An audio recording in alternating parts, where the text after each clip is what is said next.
And, we'll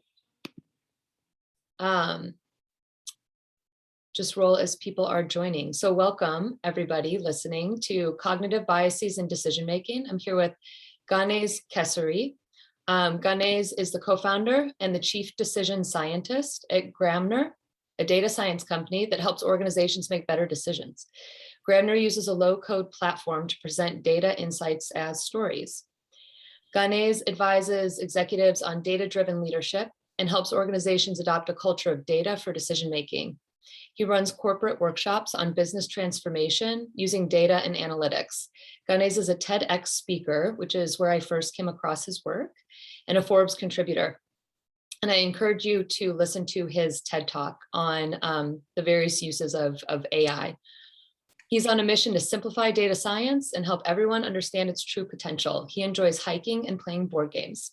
So welcome, Ganes. It's so nice to be here with you tonight. Thank you, Courtney. My pleasure to be here. And thank you for preparing this presentation for us, for the founders in the 500 global portfolio on cognitive biases in decision-making.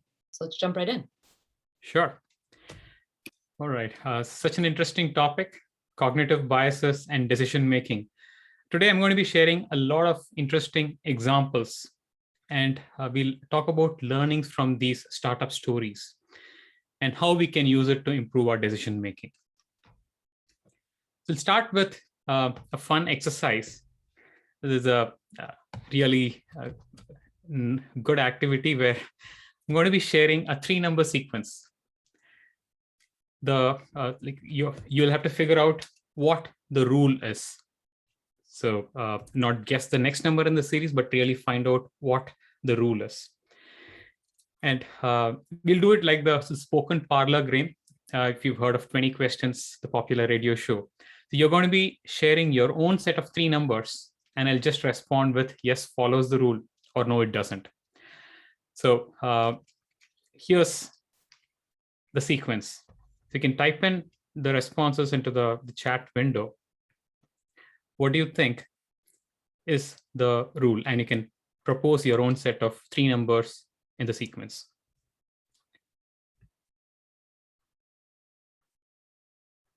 Let me take a quick look. Okay. Courtney, you've guessed the rule, but it's not. That's not the rule I have. So maybe you can try out a sequence of numbers first. So you said double the number each time. That's not the rule I have in mind. So perhaps you could type in 3 numbers. And then once you try out a couple of times, then you could come back and try making another guess on what the rule is.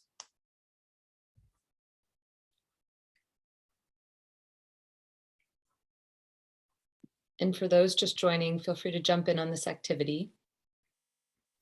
Yeah, just to repeat this, I have a 3-number sequence and I have a rule in mind. You'll have to find out what the rule is. First, you're going to be asking me a set of questions by proposing your own set of 3 numbers you think which the rule is based on. I'll just be responding yes or no. And then a couple of tries, and if you think you've got the rule, you can say it out. Courtney tried double the number each time. Okay, I see a few responses: 16, 32, 64. It follows the rule. 8, 4, 2. That's a good one. It doesn't follow the rule. That's an interesting guess. You actually have gotten to where, like, what we're trying to look at. So maybe one more guess. This is an interesting way to get into people's thinking. I feel like it's when you go to an interview and they're trying to understand your cognitive processes, which is clearly what you're doing here for us. Exactly, yeah. I'm just trying to understand how you think. For those who just joined, can take a guess. Maybe one more guess, and then I'll just explain it. I think the earlier guess 842 was a good one. It doesn't follow my rule.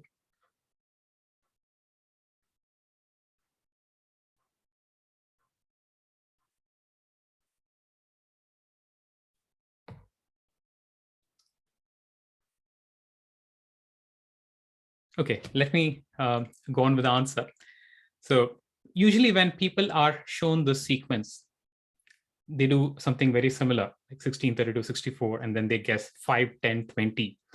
So they immediately get the first guesses, double the number each time is what comes to mind.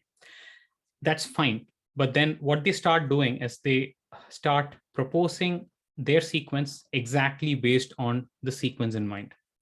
Even when I say yes, it follows. But when they come back and say, is it doubling the number each time? I say no. But then they go back and try again, proposing another set of numbers which are doubling again. So what you did here was right, proposing a pattern which may not follow the rule 842 to try and disprove the hypothesis, which is doubling the number each time. And now this gives you, and then if you were to try something else, perhaps you could come back and say 1, 2, 3. 1, 2, 3 is not doubling, but it's in a slightly different sequence. And to that, I would have said, yes, it follows the rule. So which means it's definitely not doubling the number now. So this way you progressively eliminate certain options. And ultimately you come down to what the actual rule is. In this case, any order of ascending numbers. So any sequence of ascending numbers is the rule I have in mind. So the only way to find this is to try and disprove your hypothesis in mind rather than trying to confirm what you think is true. In various experiments, people for like 10, 15 tries, they've been doing the same doubling sequence. And this, if you were wondering, this is actually called as a confirmation bias, where when you look at anything, you have a preconceived notion, and then you try reinforcing and validating it. So that's how bias plays out. So here's what we'll cover today. First, we'll look at how common decision-making is and why we are terrible at it. Number two, what are the top 3 biases that most startups suffer from? And then third, talking about the science, the discipline of making the best decisions, which is decision intelligence. And then we'll look at how you can apply the principles of decision intelligence to fight these 3 biases. So that's how we look at it, and we'll look at several examples to illustrate this along the way. So first, let's dive in. Poor decision making, it's actually a big challenge. We are all familiar with the statistic that only 1 in 10 startups make it successfully. And it's been found that 3/4 of the startups fail due to premature scaling. You can say they get a little overconfident early on and they go ahead with the scaling plans. And there are several other reasons why they go ahead with premature scaling. All of these not getting a true sense of where they are in the market and what stage they are really, what are their strengths. A lot of companies pass up good opportunities. And even in large organizations, executives believe that bad decisions are very, very common. And if I told you that an average individual makes 35,000 decisions every single day, that might surprise you. Right from deciding which side of the bed to wake up on, to what dress to wear, what to eat, to more high stakes decisions like should you include this feature in your product? Should you pivot? So there are a variety of decisions we make every single day. And a lot of these turn out to be faulty. Now, if you try and look at some startup examples, what are some spectacular examples of organizations that have failed and those that have got it right? Quibi comes to mind. Last year, this startup, which had raised over $2 billion, within 6 months of its launch, it shut down. This startup provided short form streaming video, quite like Netflix, but just for 5 to 10 minutes intervals. And it seemed to have everything going in its favor. But then what happened was when they launched the product, a lot of people signed up for the trial. But after the initial trial period, only 8% of the users stuck on and they converted into paying users. So eventually, when they did the postmortem, they found out that the product and market fit wasn't very great. Here, they had this team which thought that they had a great idea, and they didn't do elaborate MVPs or A/B tests. They went the whole hog, building the complete product and launching it, and they had expensive ads and marketing campaigns. Eventually, they realized that the fitment was not great. And there was also an element of overconfidence. They had two of the biggest executives, Jeffrey Katzenberg and Meg Whitman. So they had support from all kinds of organizations, from the entertainment industry, from the technology industry. And that's when things started going downhill. So not validating what they thought was right and not validating the product market fit was a challenge. If you look at another example, Netflix, early days. This was an interesting story, which Mark Randall, the co-founder, shared in his book. So he talks about the early days where they had the DVD rental business. They used to mail out the DVDs, and at that time, most markets they used to take 4 to 5 days to ship the DVDs to consumers. And the founders, they were worried that the cancellations were due to not being able to ship these DVDs the next day. So that was their assumption, and they thought we perhaps have to scale and set up warehouses or find out whatever means to expand across the country so that we can ship the DVDs the very next day. Thankfully for them, they didn't put in a lot of money into that. Being Netflix, they decided to run an experiment. They chose one city, Sacramento, and said, let's experiment in this city by turning all the orders into next day mail orders. And when they ran this experiment for a month, the results really surprised them. What they thought was true was disproved. And they found out that the cancellation rate did not really change, even when the customers were getting the DVDs the next day. But what was really changing was they were seeing a lot more signups. This really didn't make any sense. To existing customers, the cancellation rate didn't change, but a lot of new people were signing up. And when they really investigated, they found out that the customers who were happy were putting out word of mouth, and that was leading to a lot of new signups. So results from unexpected quarters. So they eventually moved in this direction, but they understood that this will not really change the customer cancellation rate. So these are examples of how you can prove or disprove your hypothesis without going all in. So if you try and investigate why our decision making is so fragile, we'll have to go back to the prehistoric times. Imagine our hunter-gatherer ancestors sitting around a campfire, and suddenly the leaves in the nearby bush rustle. So one response is to immediately flee the spot, assuming this to be a predator. Or number two, imagine this to be a small animal like a rabbit and investigate, and perhaps it leads to some nutritious food. And evolution has shown that people who took the first option, who fled the spot, survived.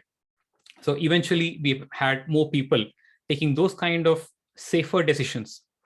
And also, interestingly, this led to those heuristic or mental shortcuts to start forming. So instead of completely investigating, coming to a decision, these are snap decisions which the ancestors made. And eventually they solidified as heuristics, those mental shortcuts, which is good in many ways, because that's why we are surviving today. But they also have led to biases. If I were to show this interesting puzzle, so this, I'll give you a minute to read through it. A father and his son are involved in a horrific car crash, and the man died at the scene. The child was rushed into the operating theater of the hospital. The surgeon walked into the room, but then declared, "I can't operate on this boy. He's my son." What do you think is happening here? A mistaken identity. It's a good guess. Mistaken identity. No, that's not true. What's your next guess? You could, again, type into the chat or speak up.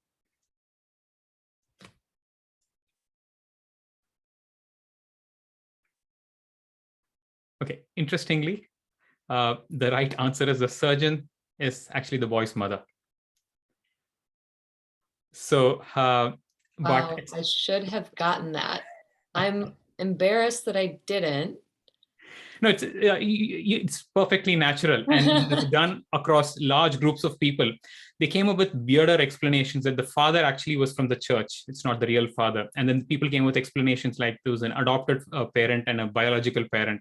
So all kind of explanations without thinking that, okay, the surgeon could be the mother. That's the power of or negative impact of stereotypes.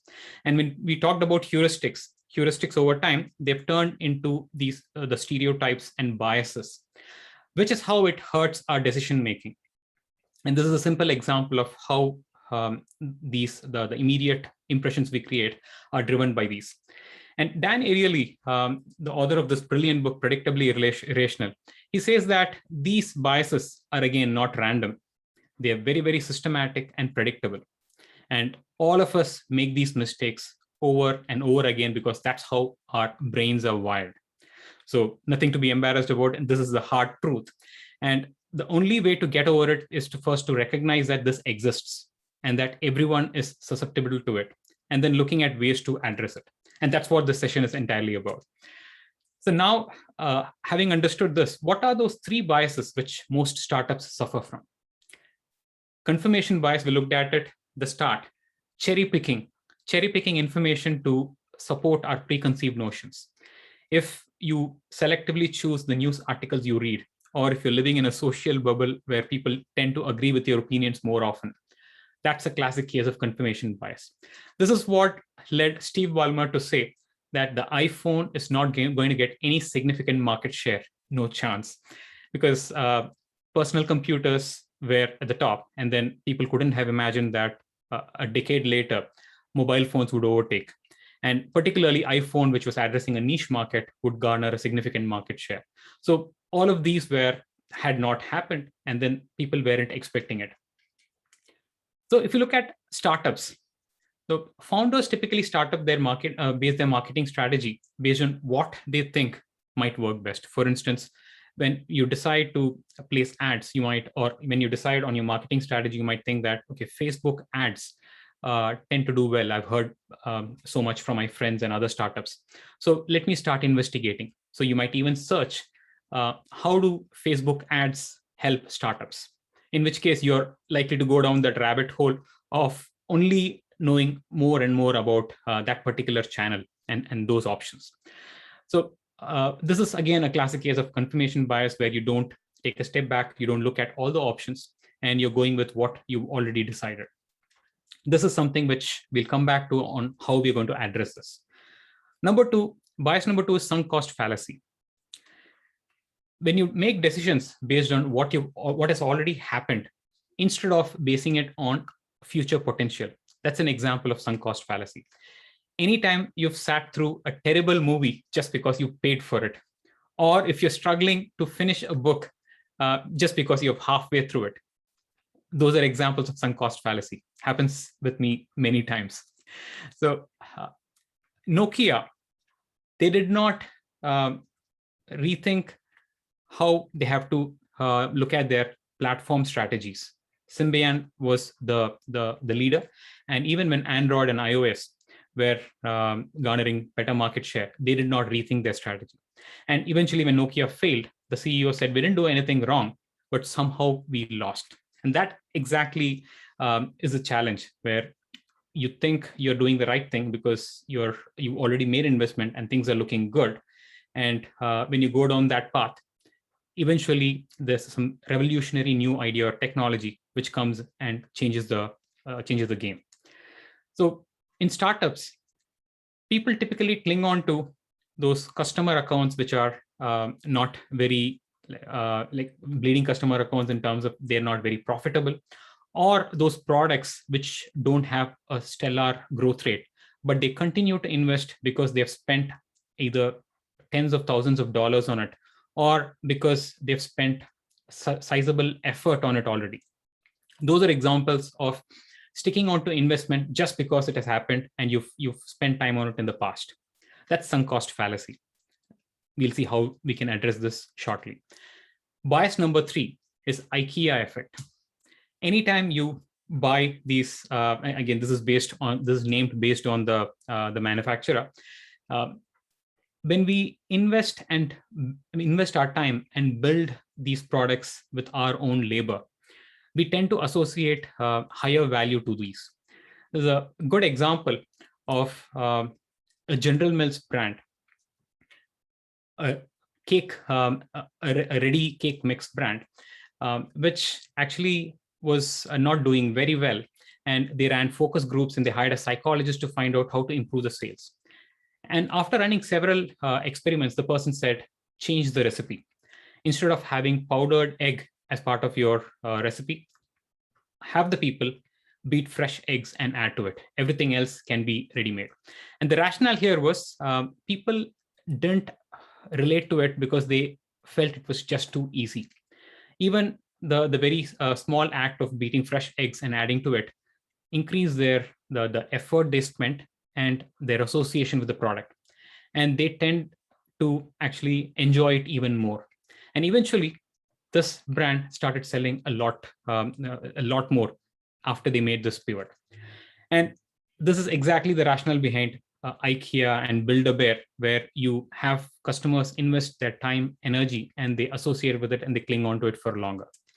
So that's the IKEA effect. And if you've heard people say that product managers that we have built this product over the last 5 years with the real world industry experience, and we are pretty sure it will beat competition. That's IKEA effect at play. And startups, when founders have their ideas taking a lot of preference and priority for the product roadmap compared to even better ideas from others, that's again another classic case of IKEA effect.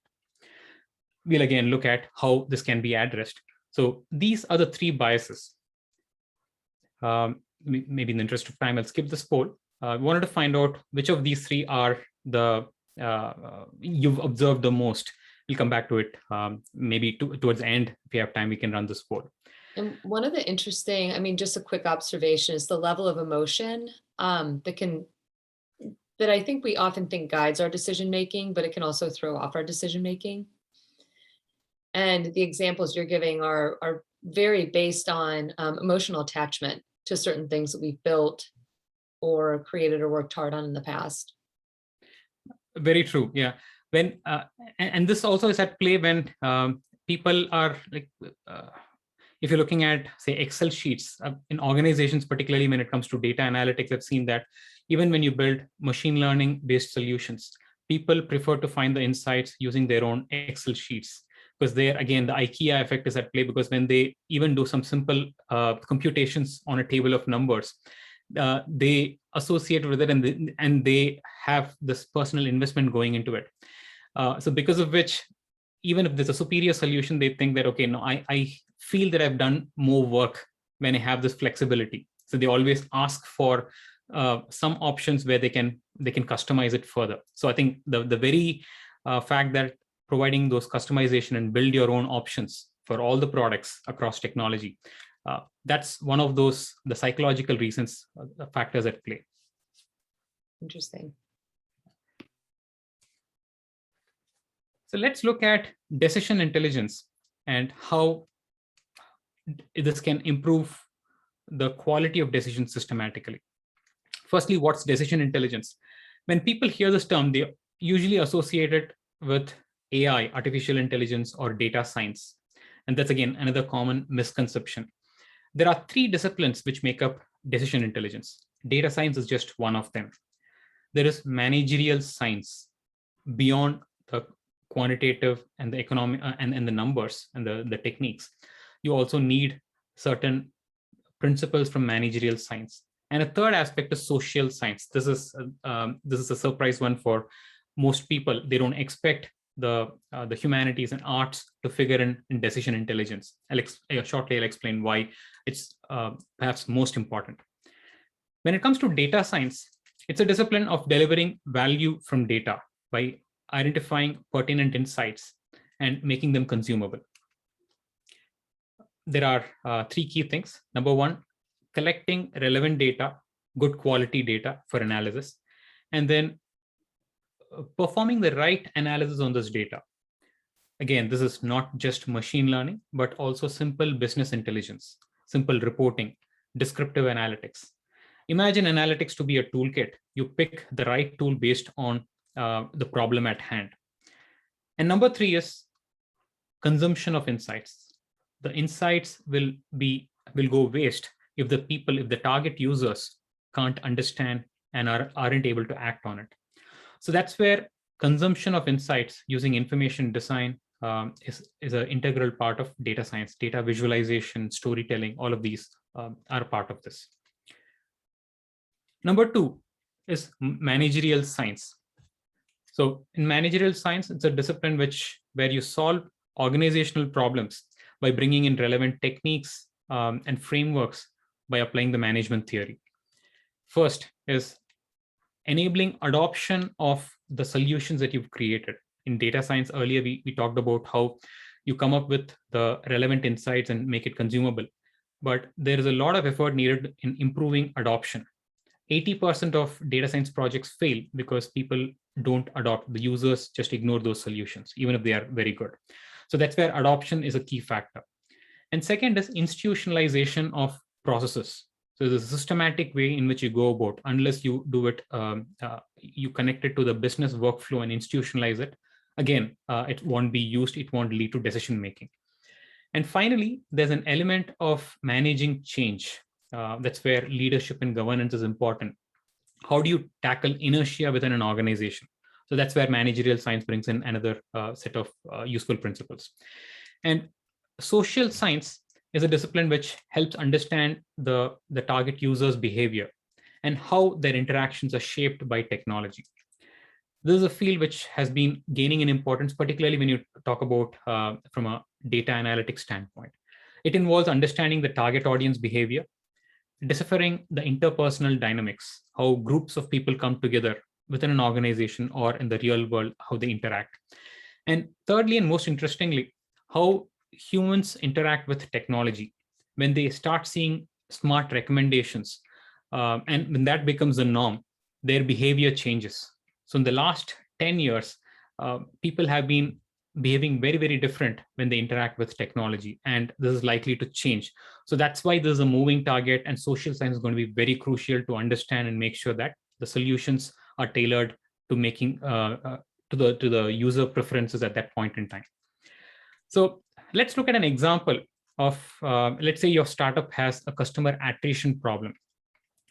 If you were using the typical heuristics and traditional approaches, how would you solve it? You would understand what are the unhappy customers talking about. You will look at the past customers who've churned, maybe do some surveys and find out what else needs to be modified. And then you will go to some heuristics to find out, okay, if customers are leaving, how do I find out? Maybe if the usage drops in the last 2 weeks, over the last 2 to 3 weeks, then maybe that's an indicator. And then you'll have to roll out some promotions or recommendations. Again, you apply some heuristics to find out, you bucket customers into different clusters, and this cluster, most likely they'll be interested in this kind of a product or an offering. So that's a typical approach to manage churn, a heuristics-based approach. Whereas with decision intelligence, you do not get into the rabbit hole of looking at only unhappy customers or only churned customers. You take a step back and look at what problem are you solving for the customers, and what are the customers' needs and what are the gaps therein. Talk to both, and that's where social science comes in, understanding the user persona and behavior and what are their preferences and inhibitions. So that's social science.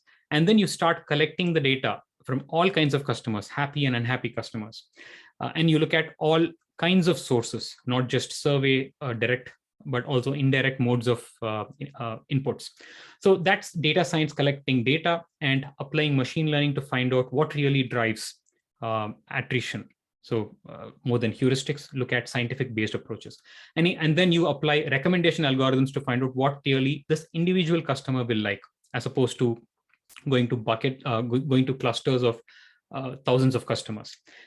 So that's data science. And finally, managerial science helps you institutionalize this. How do you make sure that your marketing team adopts this and rolls out these promotions? And how do they internalize it as part of their workflows, the marketing workflows?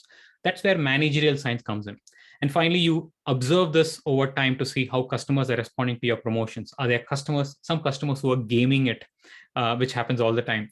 And and those customers who are used to it, 3 months down the line, how would you shape it further? So that's where you use these three disciplines again and again by bringing them together as decision intelligence to solve this problem. And this is far, far superior compared to a heuristics-based approach. We did a similar thing for a telecom customer. We found that there was a 67% improvement in retention compared to the heuristics-based approach, which this large telecom company was following earlier.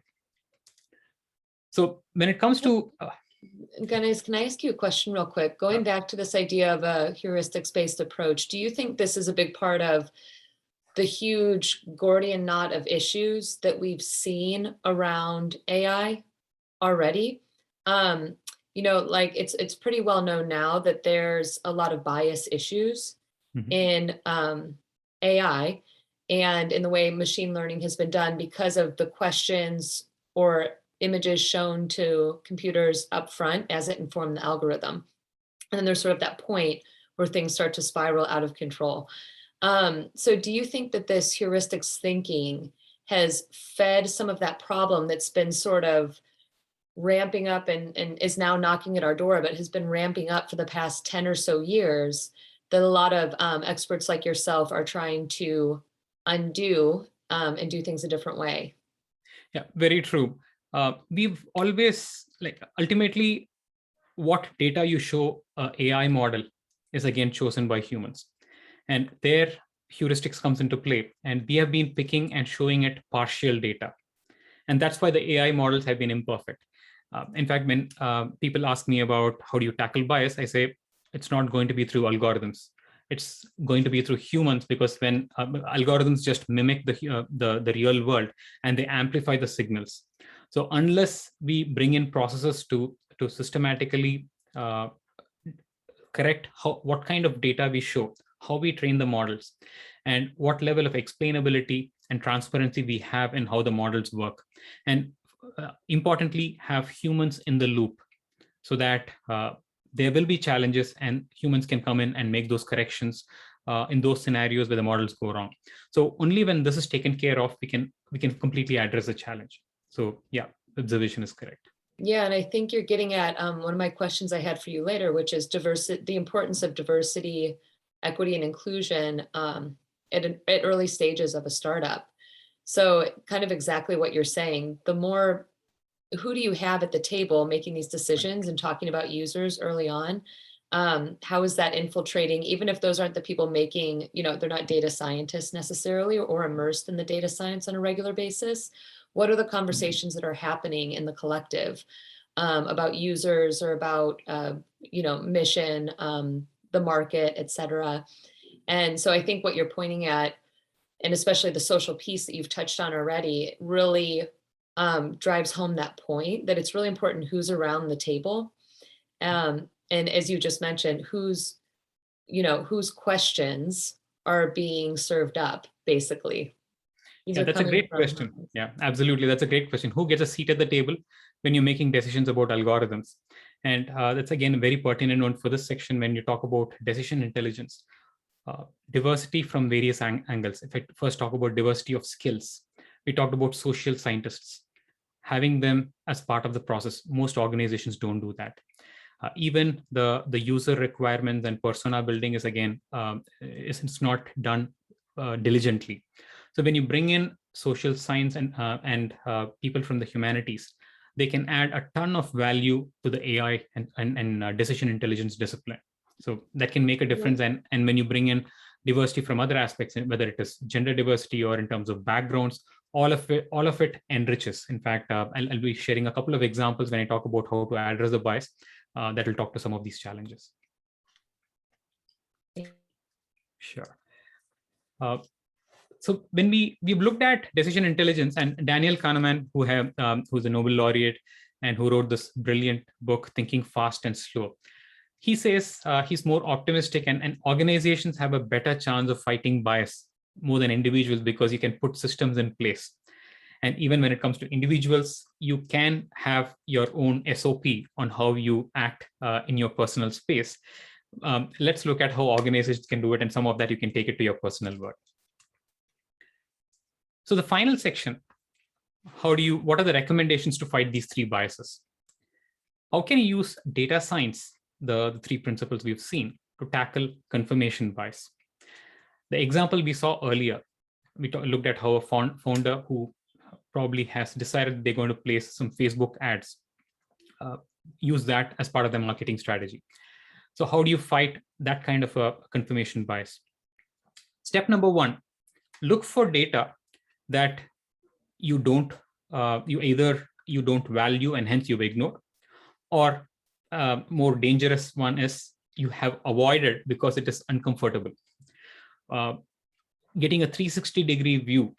So if you want to move away from confirming what you already know, you'll have to look in new places, look for new data, and make sure you have spread the net wide open.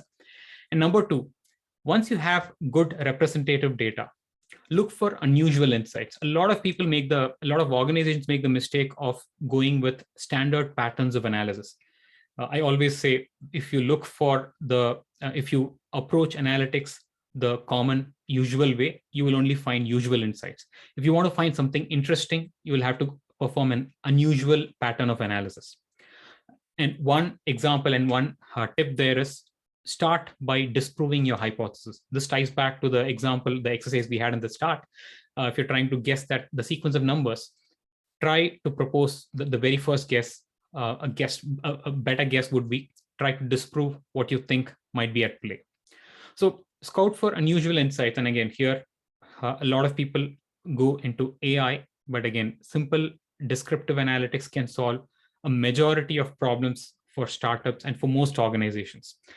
AI has its place, but when you're trying to make day-to-day decisions or even strategic decisions, simple descriptive quality analytics can actually make a big difference.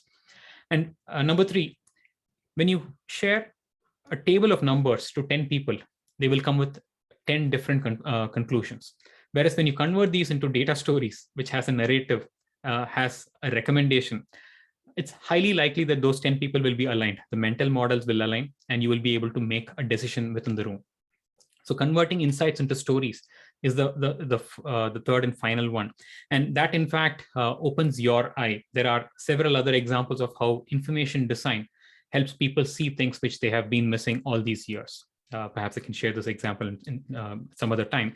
But these three are the recommendations to fight confirmation bias. And this starts by recognizing that you are susceptible to this bias. Number two, using managerial science, how you can tackle the sunk cost fallacy. We saw the example of clinging on to bleeding customer accounts or low performing products. So how do you tackle this? First, you'll have to, again, take a step back and look at the overall outcomes your organization is targeting. Let's take the example of right sizing the customer accounts. If the organization's priority is growth and margin, like profitable growth, then that should, again, have to come up with strategic clarity, and that is what the organization is driving towards.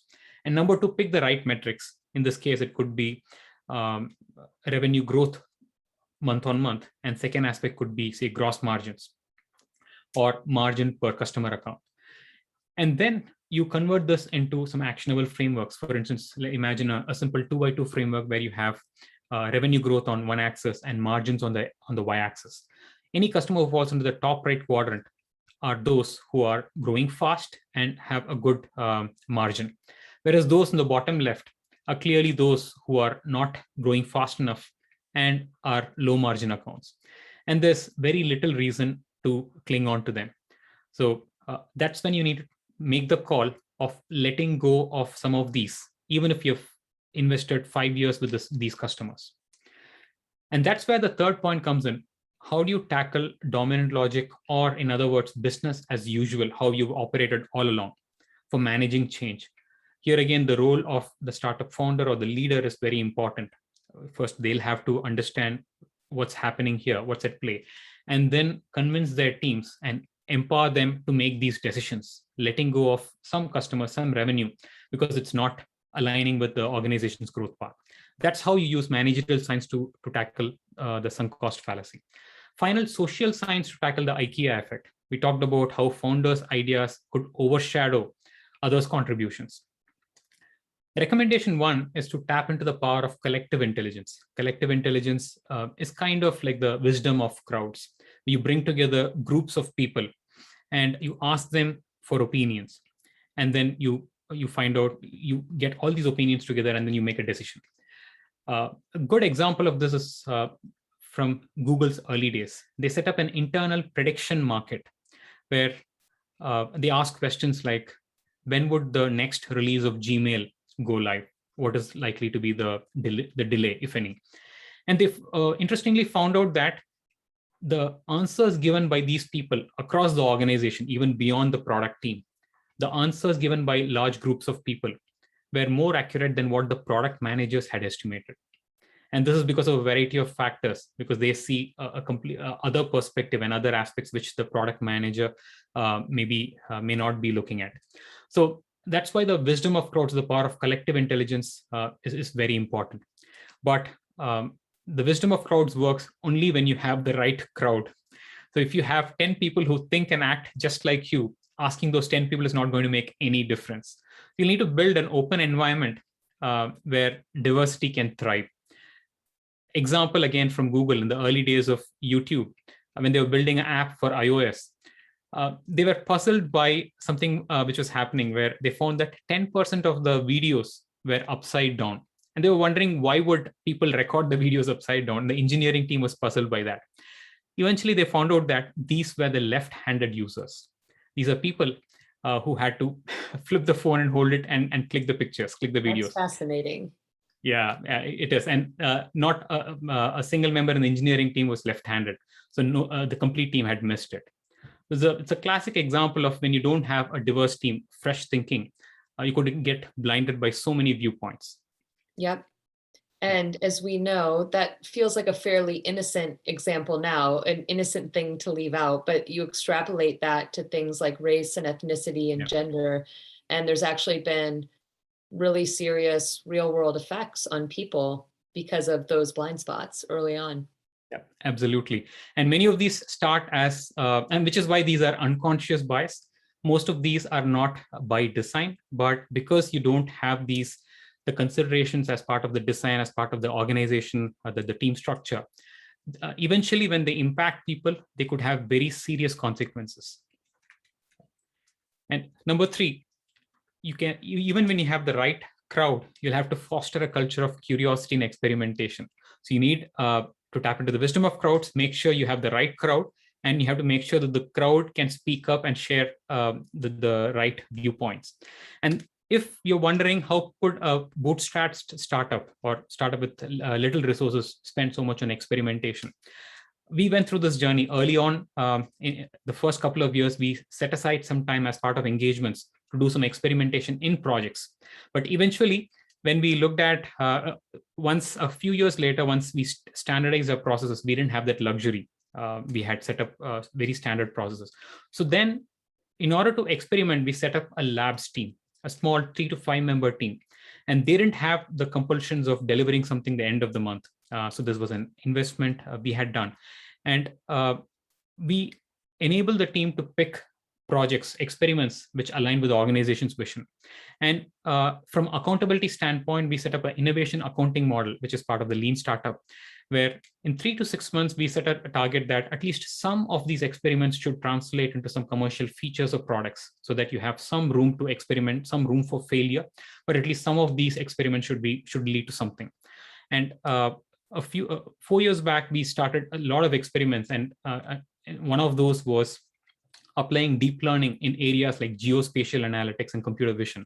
And today, over 20% of our revenue comes from commercial projects in these areas, which can be traced back to the experimentation efforts about 4 years back. So that's how bootstrap startups with low resources can do it. And there are various ways to do it. You could have your own team, could set up partnerships with other organizations, with universities, and there are various creative ways to do it. So that's the third recommendation, and for the 3 biases. Quick recap: we looked at how we make a lot of decisions. Many of these are flawed, and we looked at a quick historical perspective on how heuristics have formed and how they hurt us today. And we talked about the 3 major biases: confirmation bias, sunk cost fallacy, and IKEA effect. And we talked about decision intelligence and how the 3 disciplines of data science, managerial science, and social science come together to deliver best decisions.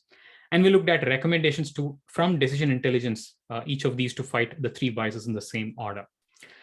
So with this, this is where I was thinking of the poll. Maybe we could trigger this, or again, in the interest of time, maybe we can skip. I just have one more slide.